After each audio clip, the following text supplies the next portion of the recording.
Katika mambo mlioyaeleza kwa kirefu pale ni pamoja na maridhiano pamoja na katiba mpya. Lakini mbona niliambiwa katiba mpya nyinyi hamtaki? Hebu wasiotaka katiba mpya wainue mikono. Kumbe mnataka wote.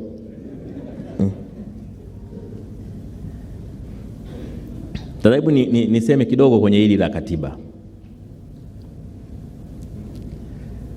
La kwanza, ni muhimu sana watetezi wa haki za binadamu, asasi za kiraia, vyama vya siasa na Watanzania kujua kwamba sheria kuu ya nchi ni katiba. Sheria kuu ya nchi ni katiba. Majaribio ya kupata katiba mpya yamekuwepo kwa zaidi ya miaka 40. Lakini vuguvugu la kuitafuta katiba mpya limedumu likiwa kubwa tangu mwaka 92 baada ya kuanzishwa vyama vingi. Kwenye serikali ya awamu ya 4 ulianza mjadala wa katiba. Tukaweka na bunge la katiba, tulipiga hatua kidogo, alafu tukaenda tukakwama mahali. Tunaweza tukawa na mambo 40 ya kupigania, lakini katika mkakati wowote lazima uchague jambo kubwa ni lipi.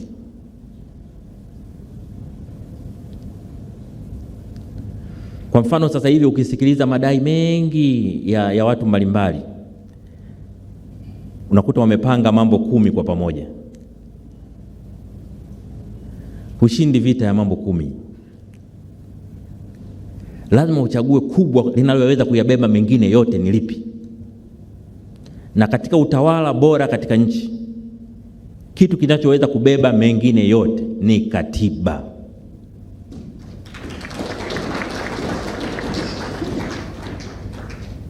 Maana hakuna sheria inayotengua katiba. Hakuna sheria inaweza kutungwa ikikinzana na katiba. Lakini kilichokuwa kwenye katiba kinaweza kubatilisha sheria nyingine yoyote iliyopo.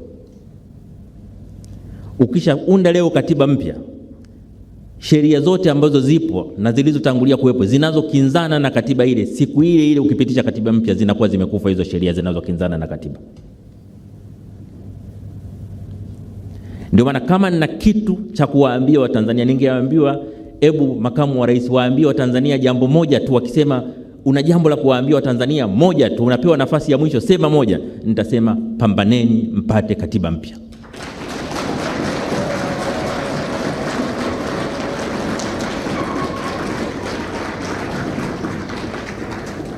Pambaneni mpate katiba ambayo ina makubaliano ya wadau wote. Katiba yenye muafaka katika taifa. Katiba itakayotupeleka mbele miaka 50 inayokuja.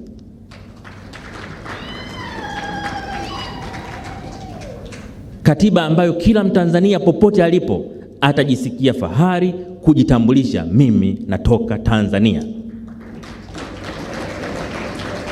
Yenye katiba inayojali maisha ya mtu, lakini pia katiba inayoheshimu haki za raia wake.